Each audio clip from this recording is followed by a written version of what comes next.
Julia, welcome back to my channel. So today's video is going to be one that you guys requested. A couple videos back I did a thing called my favorite eyeshadows and my favorite palettes. So I kind of went through all my favorite eyeshadow palettes in my collection, which was a lot. Stop it. Get some help. And showed you guys all my favorite eyeshadow shades that I have. And today I wanted to do the opposite. I'm going to go back through those favorite eyeshadow palettes and show you guys the shades that I really don't love. These are my least favorite shades and some of my favorite palettes. Mind you, most of the palettes, the rest of it is really, really good. Just certain shades in there I just really, really hate. And I just thought it would be a fun thing to share with you guys. So if you like these shades, let me know in the comments because I would love to get these to work for me. But without further ado, let's get right into some of my least favorite shades in my collection. Gotta start off with my MORPHE JUVIA'S palette because this is what I'm wearing on my eyes today. It's probably my favorite palette in my collection and I really love 34 of the 35 shades in here. The one shade I really, really do not like is the shade here. Even in the original launch video, Jacqueline said the shade was going to be harder to work with, and it's like formulated to be very special so that when you diffuse it out, all the glitter kind of diffuses with the color. And yeah, that doesn't really happen for me. It's just really, really hard to work with. I thought it was going to be like a normal shimmer shade. It's just so hard to get an even amount of pigmentation and then very hard to work with, very hard to blend. It just feels kind of stiff. That's what she said. Normally, I expect shimmer shades to be better performing than their matte counterparts. Mattes are harder to formulate and shimmers, it's really not that hard to formulate a good one. So yeah, I was kind of disappointed with this one shade, especially because Jacqueline said it was really, really special, but everything else in this palette is really, really good though. So I enjoy 34 out of 35 of the shades in here, which is a pretty big percentage, but that one shade is not 24/7 my favorite. Sorry, bad puns. It's time to stop! Full details of this look should be on Instagram. I was wearing blue in the last video, so I figured I should probably wear the opposite, which is warm tones, in this video. No shit. I hope you guys like it. It's very tropical bird, glittery, warm toned, basic. I don't know what this is. Next, I want to mention the Anastasia Beverly Hills NORVINA palette. This I have a very in-depth review on my channel, so you can watch my full 25-minute long review if you're into that. I like pretty much every color in here, but in the review I did mention that the one shade that really pissed me off was the shade here called Wild Child. It's supposed to be like a rose pink shimmer shade, and I thought it would perform just like, you know, any other shimmer shade. But no, for some reason this developed like a hard film on top, so it's very hard to get a good amount of pigmentation to it.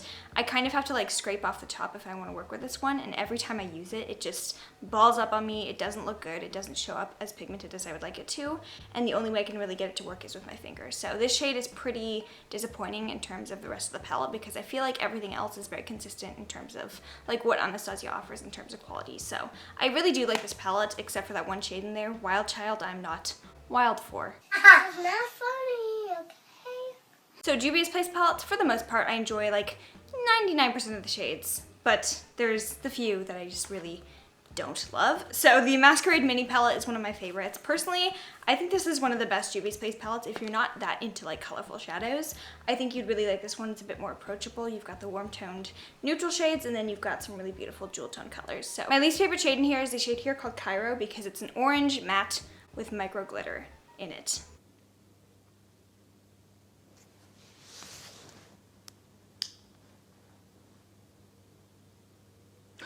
Now, Does anybody actually use those like matte shades with micro glitter in them? Please let me know because I don't know anybody who likes those. I don't know why brands make them. This palette actually has two of them in here, Cairo, which is the orange, and then Bori, which is pink. But I feel like Bori is a bit more approachable and the glitter doesn't really show up as much, whereas Cairo, it's a glitter bomb. And I don't know anybody who would want a matte shadow with glitter in it. It's just, no. So it performs fine in anything. I just don't like glitter in my matte shadows, so this is not my favorite. Pretty much everything else in this palette though is yes. Then the ZULU palette by Juvia's, another one of my favorite like colorful shadows. This one is really, really good for rainbow looks. Very good quality, you just have to build them up a bit more. But the one shade in here that I don't like is actually the one neutral shade, which is the brown right here. I don't think it has a name, but it's like the worst brown I've ever tried. It's so like, look at that. I'll show you guys how it swatches. It just doesn't perform any better on the eyes. I know some shadows swatch really badly but perform really great. Colorful shadows in particular are kind of harder to formulate where they swatch like buttery, smoothness, beautifulness, pigmented, but they perform very well on the eyes. Whereas this shade, it swatches terribly, performs terribly. Sorry. The Colourpop Yes Please palette. This is like where it all started for Colourpop. I love this palette. I think it's kind of revolutionary. This was their first ever eyeshadow palette, and from there, that's when Colourpop started releasing things at the wazoo. Here's my Yes Please palette, and I love pretty much all the shades in here. My least favorite shade, however, is the yellow right here. I think it's called Butter Cake. It's not buttery at all. It's very dry and just kind of powdery. Yellow and purple, I believe, are two of the hardest shadows to formulate. They're very hard colors to get right.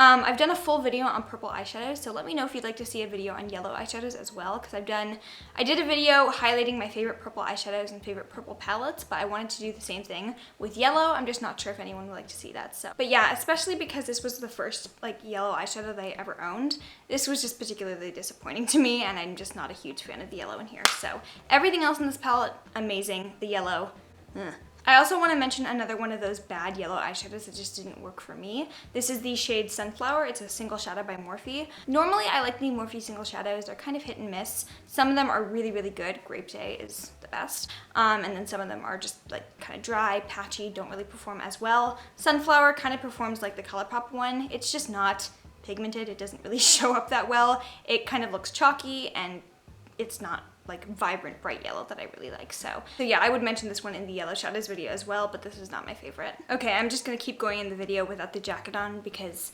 okay, it's autumn right now in California, and it's like 90 something degrees outside. I love the weather here. Seriously, I know how blessed I am to have really nice weather in California. It's just sometimes it's like, why are you so hot? Okay, so the Urban Decay Born to Run palette. This one I actually just like don't like the entire palette itself, but the one shade that really, really let me down, especially because everyone was really hyping these ones up, I was expecting some good ass shadows, but these were not that. The one shadow that really disappointed me was, surprise, surprise, a purple shadow. The shade Hellride right here. This I was hearing really great things about. It looked to be like a really beautiful berry, purple, pinkish shade, just gorgeous, and it was so patchy and very hard to blend out on the eyes. So I was already kind of underwhelmed with the entire palette, but then this was kind of the straw that broke the camel's back. I was just like, it's not worth the $50-something price tag, especially because this shade here is patchy, this shade here is unpigmented, and it just wasn't really that Urban Decay quality that I was expecting. So not my favorite. I do love the packaging, and I really, really wanted to love this one. I didn't. Some really good purple shadows are in the KYLIE Cosmetics purple palette. This is probably the best thing that she has in her brand. And here are some really, really great purple shadows. I think she did a really amazing job with the mattes in here. It's so difficult to formulate a good purple matte, but she did a really great job with these two dark shades here. This like lavender shade is one of my favorites in my collection. It's just a really good solid palette. The one shade in here that I really don't love is the shade here called, I think, Amethyst. It's just a purple shimmer shade, not super pigmented at all. This kind of holds up that stereotype of purple shadows being really hard to formulate and just not good. I think the reason this one falls so short is because it's not a super foiled shimmer shade. It's more of like a satiny, like duochrome glow, and what was I doing with my hand right there? But because there's not a lot of foil particles or like crushed up pearl bits, I feel like it just doesn't have that nice shine to it. It doesn't really pick up very well on a brush, and for that reason, it's just like a huge flop. So this shade here takes the L for the entire palette, but the rest of the palette is a huge win. The Huda Beauty Desert Dusk palette is probably one of my like top 5 favorite palettes in terms of formula. I think this one is an amazing formula. I can't speak for the Rose Gold palette, but this one I think is one of the best formulas on the market. This could have been a nearly flawless palette. The shade that I want to mention in here is the shade Cosmo. This is a pressed glitter, and I actually really like how this one performs on the eyes. It's beautiful, it looks gorgeous, I love the color of it.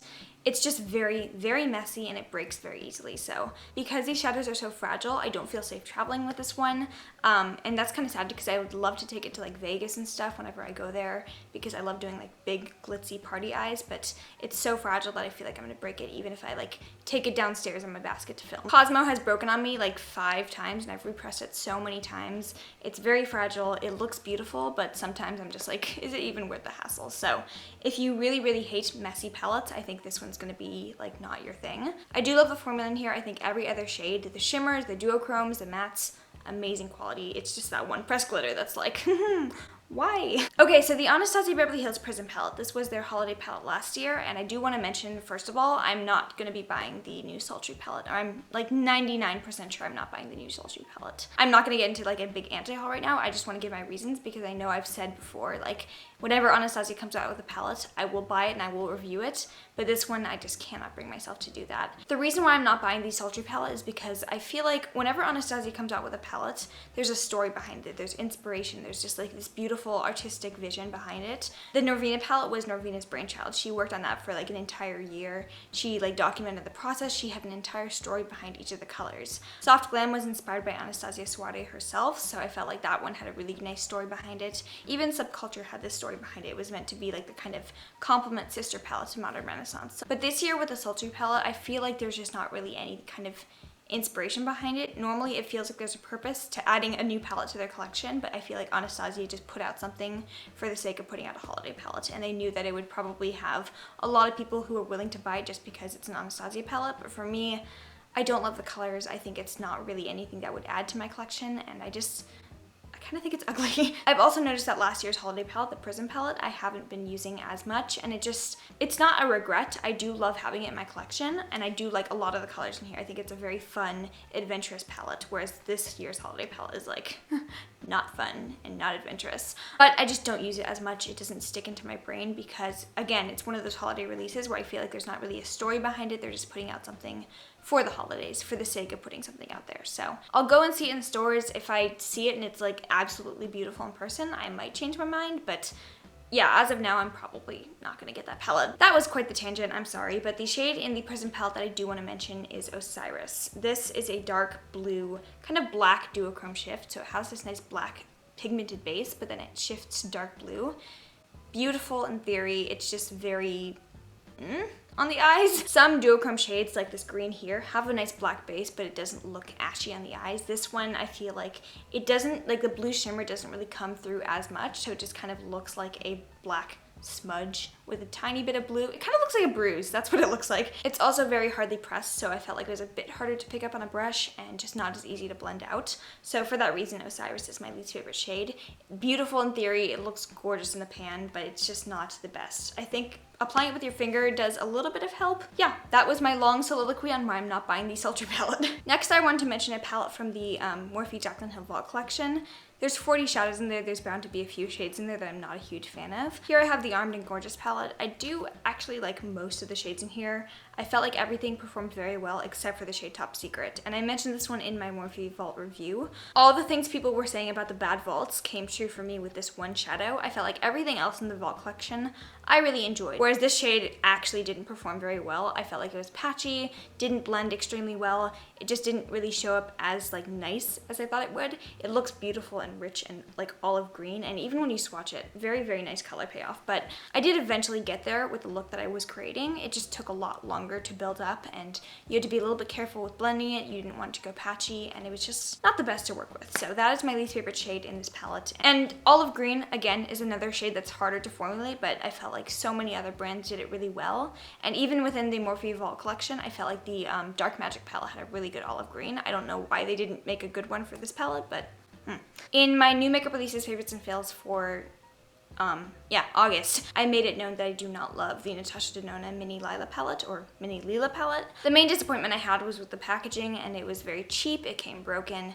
Not a huge fan of that, but I did have a problem with one of the shades in here, and that was Blue Dahlia. This was the shade I was most excited about because it's like beautiful. It's this gorgeous like dark blue, kind of purple almost shimmer shade. It looked gorgeous on the pan, and it just took so much building up in the eyes. It was very hard to create a look. I did create a look, and eventually I got there. I just had to build it up a lot, use it with my finger a couple times, and it just, it was a lot more work than I was willing to do, especially for a $25 palette that is the size of my hand. And Natasha's releasing so many new palettes right now. I feel like she just needs to like calm down, slow her roll, and get it together, because some of these palettes she's releasing are just and then I have another palette from her. This is the JOYA palette from Holiday 2017. This is her new formula, the one that's in the Tropic palette. She released a new formula with the Holiday palettes last year, so I was excited to try it out because I do like her old formula. I think the mattes in the new formula are better than the ones in the old formula, but the shimmers kind of suffered. My least favorite shade in here is the shade Star Bronze. It's kind of meant as like a glittery sheer top coat, but I felt like this one,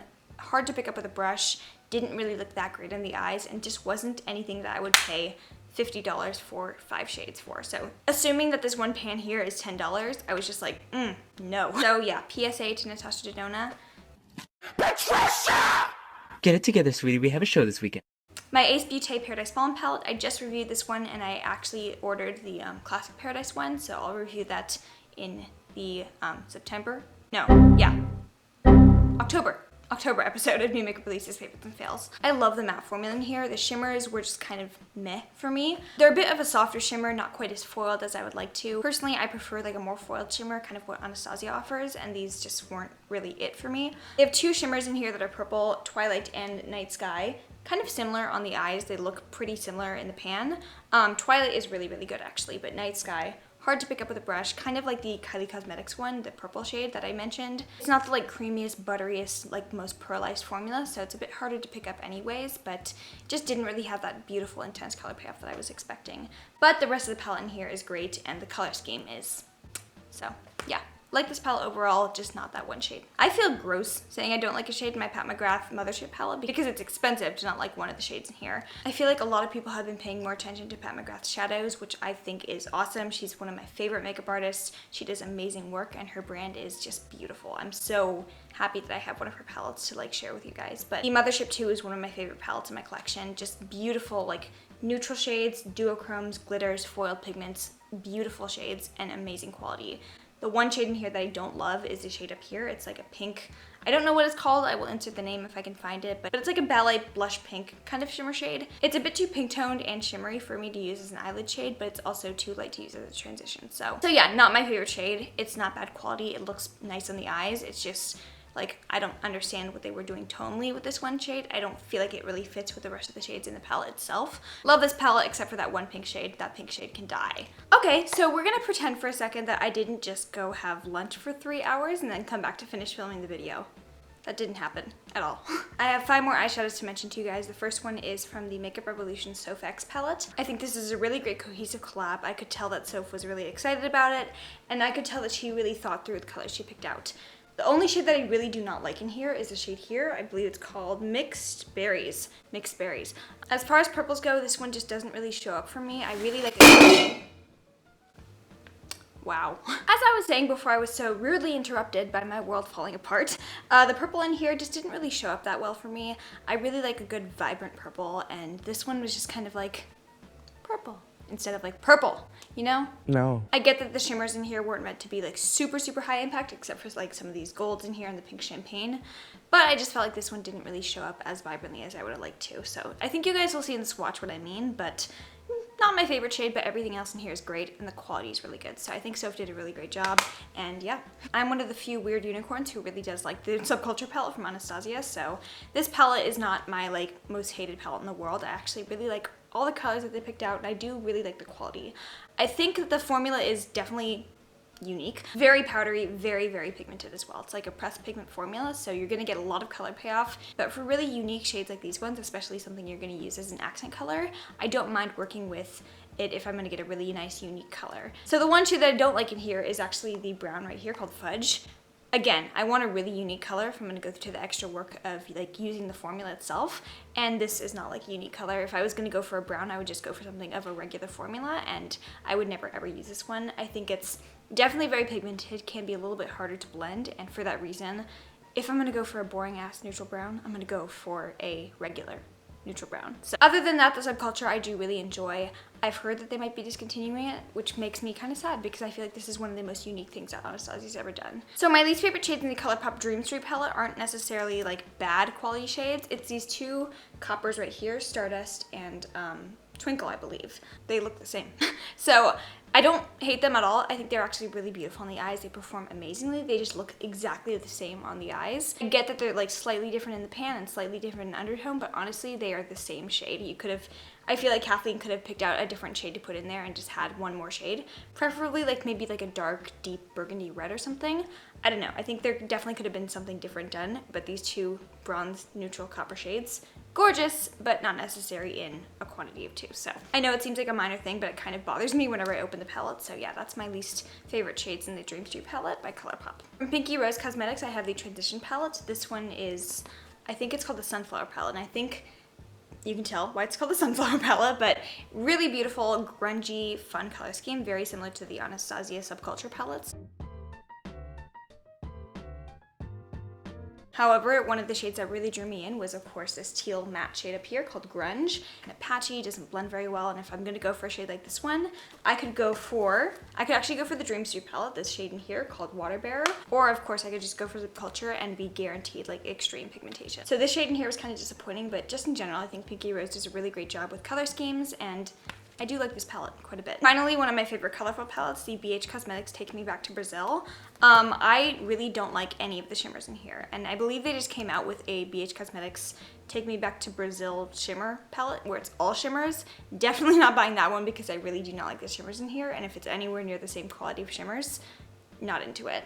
I feel like the shimmers in here are just very muted. They don't show up super pigmented on the eyes, and they just kind of look like, hey, let's add a tiny bit of satin into a matte shade, and it just doesn't really translate that well onto the eyes. So I still think the palette's worth it for like $16. You're getting so many beautiful colorful shades, and they are really good quality, but the shimmers just aren't my favorite. So this entire like bottom row down here, except for this one, not a fan. Alright guys, that concludes my least favorite eyeshadows and my favorite palettes. I hope you guys enjoyed this video, but just know that I do really, really love all of these palettes in here, and I think they're still really, really great palettes with shortcomings aside. Just some of these shades didn't really work for me, and that's bound to happen every now and then. So maybe I can do a video with like palettes that are perfect, where every single shade works and every single shade is good. Let me know if you want to see that as well. But I hope you guys enjoyed this one. If you did, please give it a thumbs up. Make sure you're subscribed down below. Also, make sure you're following me on Instagram at Julia C. Mazzucato. Make sure the C is in there. If you made it to the very end of this video, I love you so much. Thank you guys so much for watching this channel.